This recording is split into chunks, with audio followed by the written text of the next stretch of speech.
말씀 보겠습니다. 이사야서 54장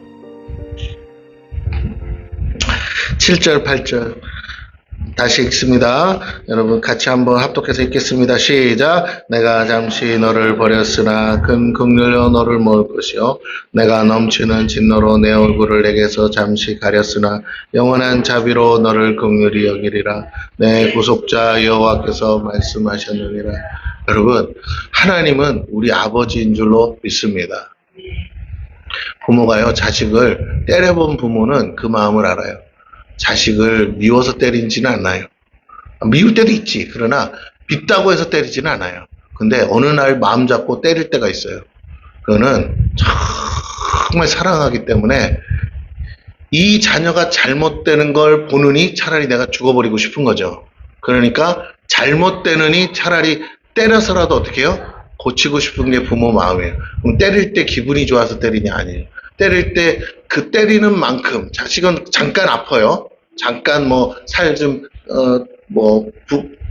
부을 수는 있겠죠. 회초리 때리면. 근데 잠깐 아픈 거지만 부모 마음은 계속 아픈 거예요. 맞죠? 계속 아파요.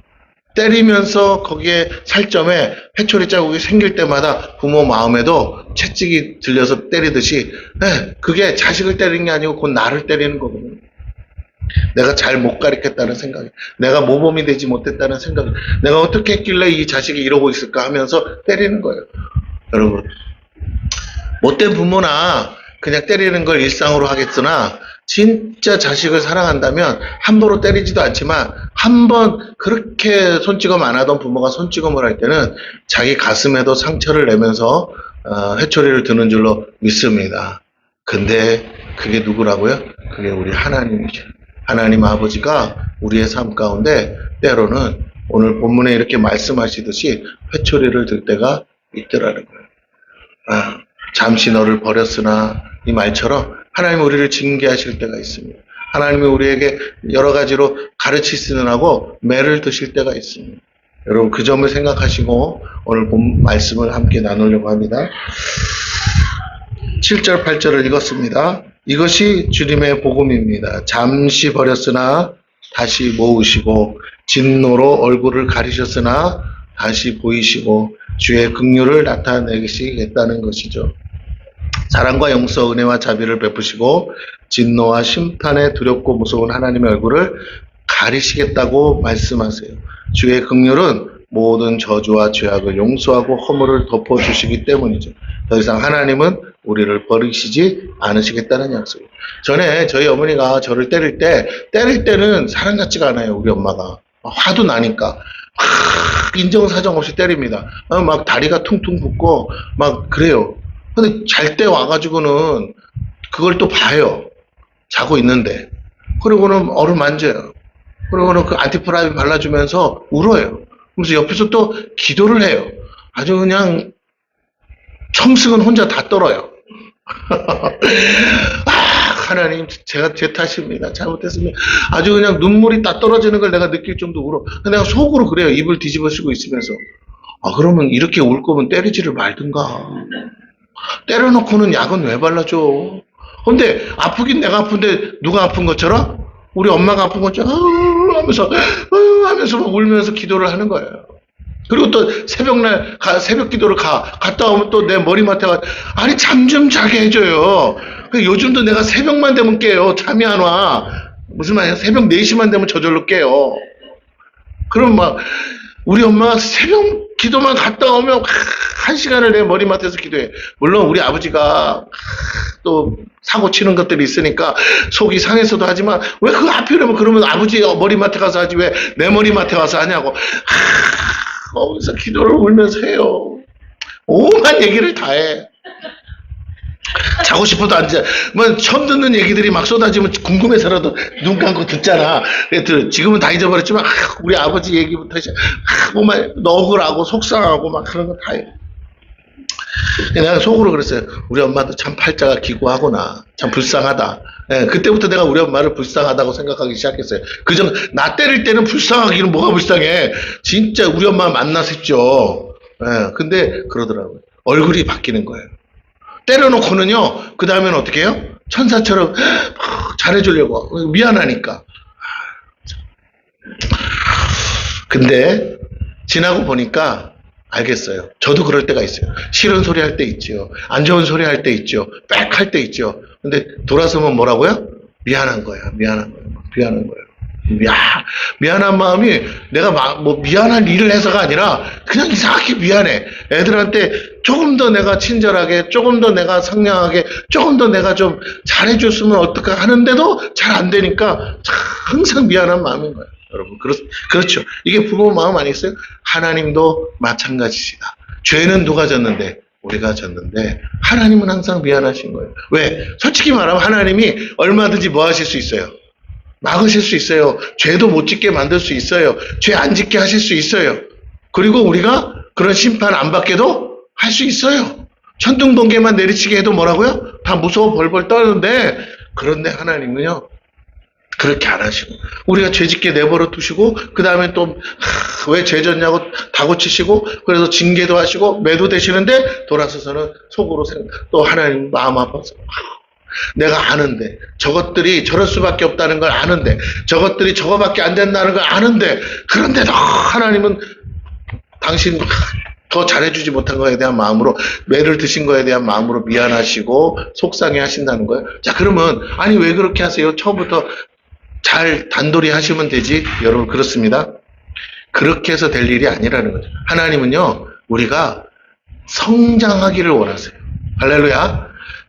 부모가 따라다니면서 나이 먹었는데도 부모가 따라다니면서 뒤치다거리하고 똥오줌 가려주고 야 이건 안 돼 이렇게 해서 따라다니면서 살기를 원하는 게 아니에요. 언젠간 뭐라고요? 죽을 걸 알아요. 그래서 어떻게 해요? 자식이 부모가 죽고 난 다음에도 혼자서 살아가는데 아무런 문제 없기를 다 바라요. 그래서 어려서부터 뭐라고요? 스스로 알아서 잘하기를 원하고 있다고요.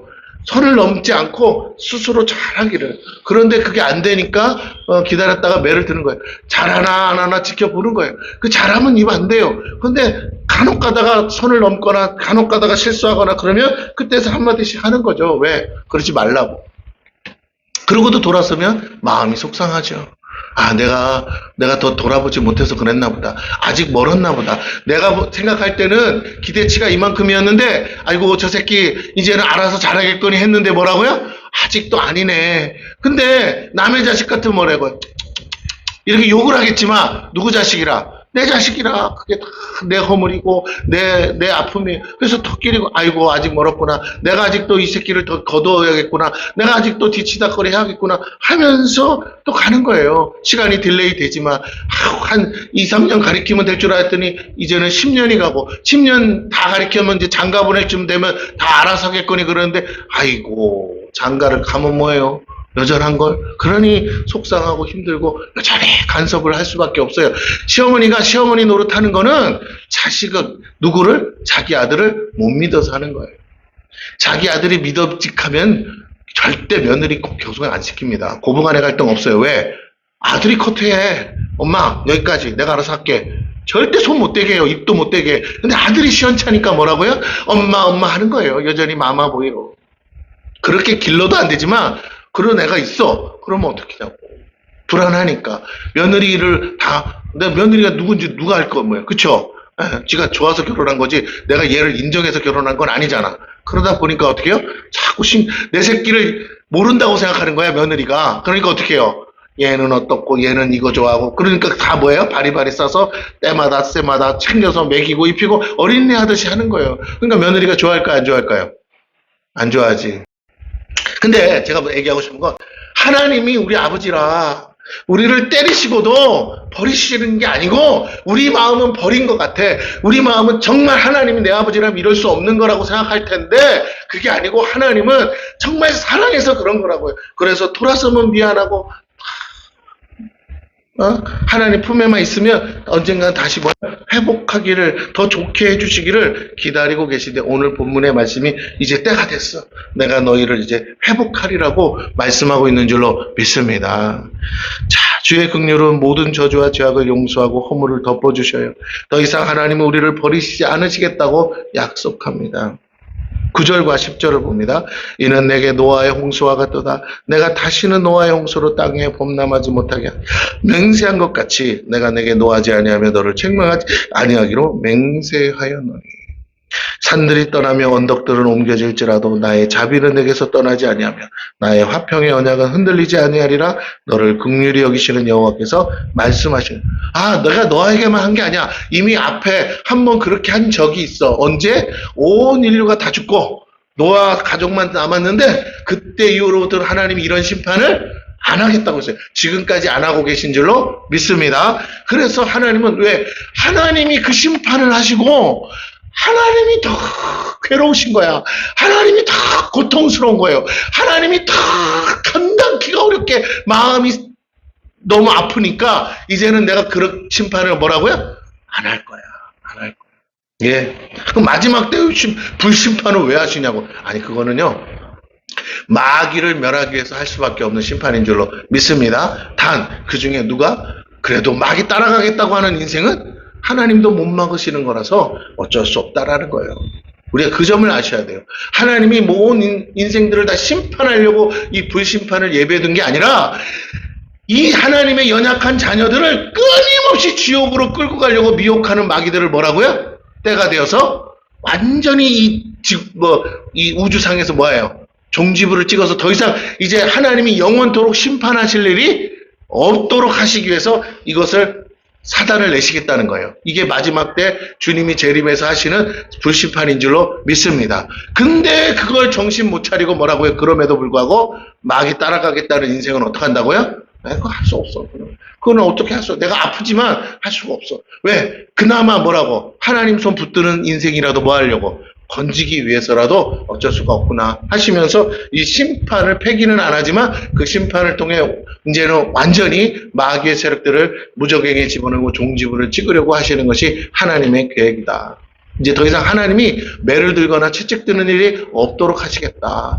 인생들이 아무리 수고하고 했어도 이 인생들을 가지고는 하나님의 의를 이룰 수가 없구나. 그러면 어떻게 해야 되냐? 완전히 하나님이 믿음으로 하나님을 택한 자녀들만을 건져서 그들에게 은혜를 베푸사 그냥 하나님이 완전하게 보호하심으로 더 이상 죄 가운데 빠지는 일이 없게 하시겠다는 계획인 줄로 믿습니다. 영생의 축복은요, 죄 짓고 싶어도 죄를 지을 수가 없어요. 왜? 죄 질 마음도 안 생기게 하실 뿐만 아니라 죄를 유혹하는 마귀가 존재하지 않기 때문에 내가 죄를 지을래야 지을 수도 없어요. 그리고 하나님 눈앞에 살아계셔서 죄 짓고 싶어도 안 됩니다. 자, 그런데 하나님이 노아 홍수 때도 이렇게 그 마음으로 하셨다는 거예요. 더 이상 화내지 않고 심판하지 않으시겠다고 하나님의 결심을 말씀하시고 그만큼 진노하시고 심판하시는 동안 하나님 마음도 상하고 아프셨다는 것을 간접적으로 말해주고 있어요. 하나님이 친히 우리를 용서하시고 주의 긍휼로 구원하시는 이유는 우리를 치유하고 회복하실 뿐만 아니라 당신의 마음도 치유되고 회복하시기 위함이라는 거죠. 왜냐하면 그의 상함과 아픔은 그가 영원하신 것처럼 우리의 상처는 잠시 있다가 없어집니다. 그러나 하나님은 영원한 존재라 그 상처가 안 없어진다는 거예요. 우리는 잠시 고통 가운데 있다 끝나지만 하나님은 영원히 그 고통을 가지고 계실 거예요. 부모는 자녀를 가슴에 묻는다고 한 말처럼 하나님도 잃어버린 영혼들을 가슴에 묻고 계세요. 지옥에서 신음하는 영혼들의 숫자만큼 하나님 마음에 대못이 박혀 있습니다. 그 상처와 아픔을 치유하고 회복하는 사명이 교회가 가진 유일한 사명. 그래서 하나님은요, 마귀를 절대 용서할 수 없어요. 마귀한테는 회개의 기회를 줄 수가 없어요. 왜? 당신 자식들을 다 지옥으로 데려갔기 때문에. 오늘 교회는 그 마귀를 멸하고 마귀를 대적하는 세력인 줄로 믿습니다. 하나님의 군대라는 거예요. 그러니까 마귀를 멸하고 마귀를 대적할 때 하나님이 뭐 하신다고요? 기뻐하신다는 거예요. 우리는 세상을 치유할 뿐 아니라 하나님의 마음도 치유하는 사명을 가졌습니다. 그것은 영혼을 찾아 돌아오게 하는 것이죠.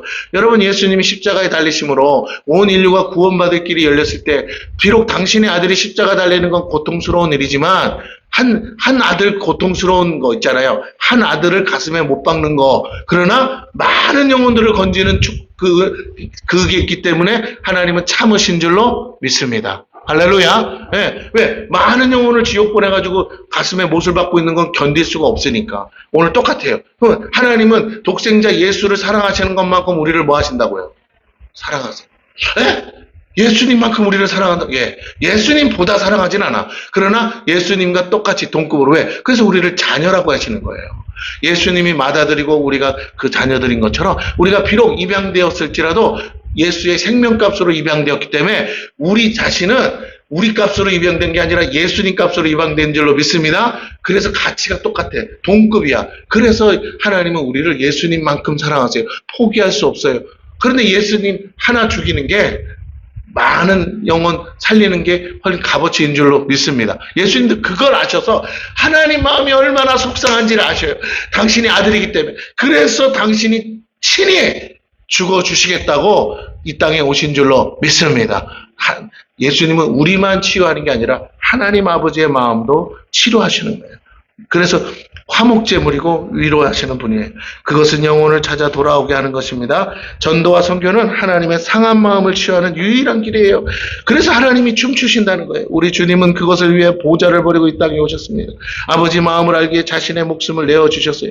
날마다 영원히 울고 계신 하나님의 눈물을 닦아주기 위해 이 땅에 오셔서 대신 죽어주셨습니다. 그 결과 우리와 하나님의 화목제물이 되어주시고 속죄제물이 되어주셨어요. 이것이 온 세상과 하나님을 치유하는 능력이 됩니다. 십자가는 하나님과 우리를 치유하는 능력이에요. 하나님의 긍휼은 우리가 옳아서가 아니라 당신이 너무 아프셔서 일방적으로 주시는 은혜요 사랑인 거예요. 내가 자격이 안 되는데도 왜 주신다고요? 당신이 더 아프거든. 할렐루야. 용서가 돼서 용서하는 게 아니야. 자식은 내가 마음이 더 아파서 뭐라고요? 용서하고 보는 거예요. 맞습니까?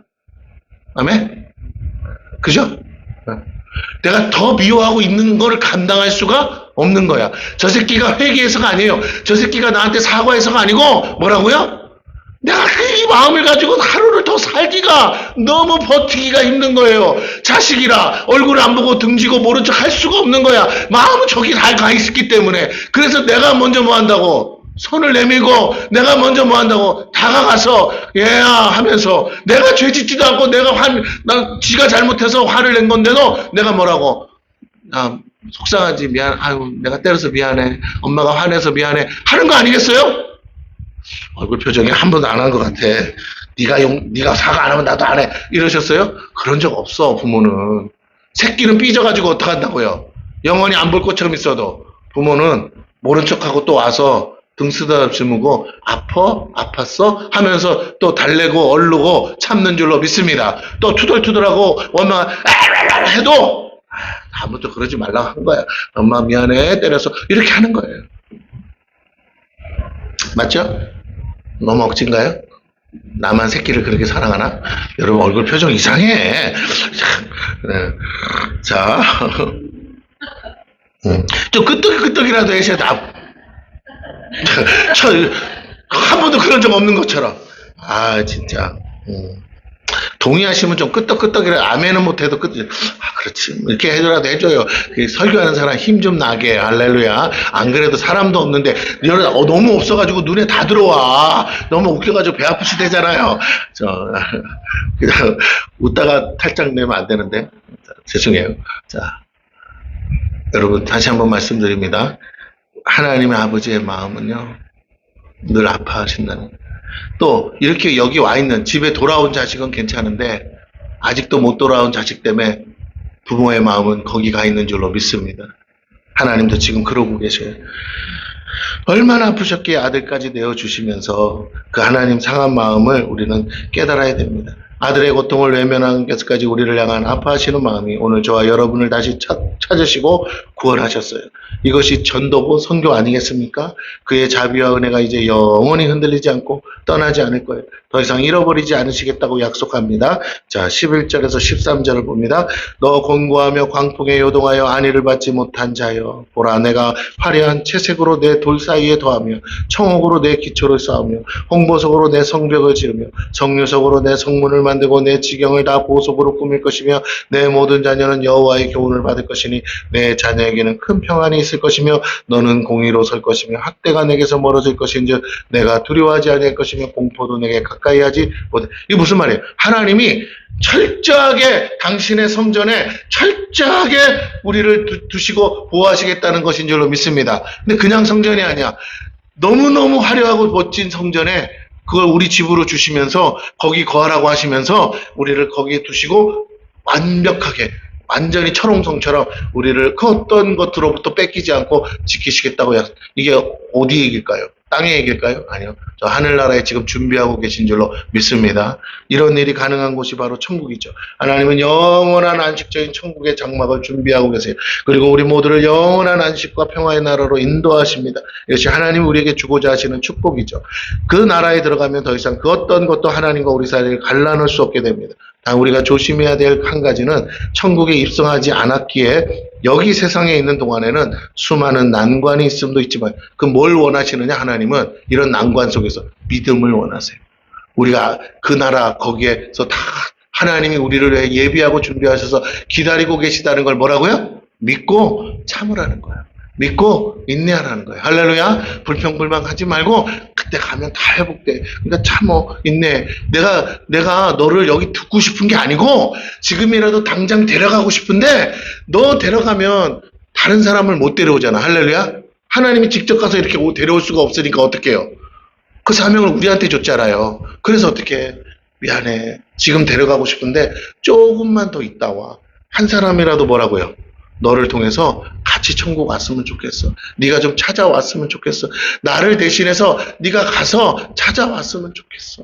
그때까지는 좀 먹고 사는 거 뭐라고? 힘들어. 괴로워. 왜? 내 새끼들이 다 어떻게 하고 있길래? 탕자처럼 다 털어먹고 돼지 밥을 주워 먹고 있어.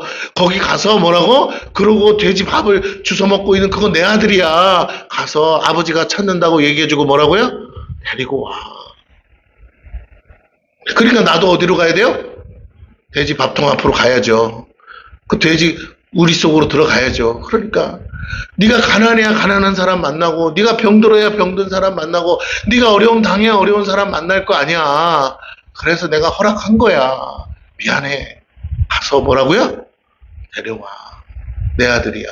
오늘도 하나님이 우리를 싫어서가 아니라 우리를 통해 구원할 영혼이 있어서 우리를 오늘 같은 상황 속에 삶 속에 두고 계신 줄로 믿습니다. 할렐루야. 네, 그렇다고 여러분을 못 먹고 못 살게 하신다는 뜻은 아닙니다. 자,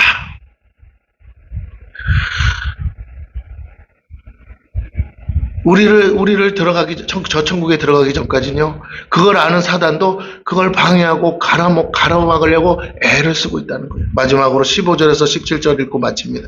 보라, 그들이 분쟁을 일으킬지라도 나로 말미암지 아니한 것이니 누구든지 너와 분쟁을 일으키는 자는 너로 말미암아 패망하리.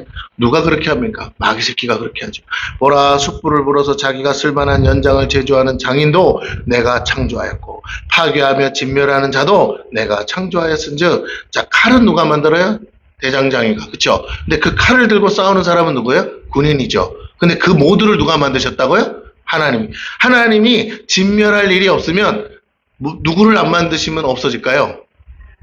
대장장이를 안 만들면 칼도 못 만들 것이고 칼도 안 만들면 전쟁할 이유도 없겠죠. 그래요. 그러면 하나님이 다 허락하시고 다 만드신 줄로 믿습니다. 예. 그러면 하나님이 파괴하려고 만드셨냐? 그 말이 아니라는 거예요. 너를 치려고 제조된 모든 연장이 쓸모가 없을 것이라. 일어나 너를 대적하여 송사하는 모든 자는 내게 정죄를 당하리니 이는 여호와의 종들의 기업이요 이는 그들이 내게서 얻은 공인이라. 여호와의 말씀. 자, 그런데 우리가 여전히 죄인이야. 그런데 우리가 다 용서받아 버리면, 우리가 더 이상 하나님의 징계를 받을 이유가 없어지면, 하나님이 우리 편이 되어주시고 우리를 위하시고 우리를 건지시고 우리와 함께 하신다면, 비록 하나님이 만든 대장장이가 만든 칼이 있고 그 칼을 가지고 싸울 군사가 있을지라도 하나님은 그걸 뭘로 만드시겠다고요? 더 이상 그들을 사용해서 채찍질하고 징계하고 심판할 이유가 사라져버렸기 때문에 더 이상 그들은 무용지물이 되는 줄로 믿습니다. 할렐루야. 자, 보세요. 재판을 받지 않은 죄인은, 도둑놈은 잡혀서 재판을 받기 전까지는 뭐라고요? 경찰이 따라 붙는 거죠. 추적하는 거죠. 그래서 잡아야 되는 거 아니에요. 그래, 잡아서 이제 송치시켜서 다 조사해가지고 재판장 앞에서 갔는데 알고 봤더니 이 사람이 아닌 거야. 그래서 뭐라고요? 무죄 판결이 나거나 보석금을 내서 누가 죗값을 뭐라고요? 다 지불해버리면 거기서 끝나면 더 이상 경찰은 아무리 내 앞에 있어도 나랑 상관이 있습니까? 없습니까? 어저께까지 나를 잡아 죽이려고 쫓아왔던 그 경찰을 나를 쳐다만 보고 있고 어쩌면 나를 보호해서 뭐라고요? 오히려 집에 안전하게 모실 수 있다라는 거예요. 오늘 우리의 삶에 하나님이 허락하신 심판의 도구, 징계의 도구들이 있습니다. 그런데 오늘 내가 하나님과의 관계가 회복이 되면, 하나님의 은혜가 내게 임하면, 하나님의 은혜를 구하고 하나님의 은혜를 사모하면 여러분의 삶에 그 모든 원수 같고 적이었고 나를 괴롭히는 인생의 모든 그것들이 다 사라지게 될 줄로 믿습니다.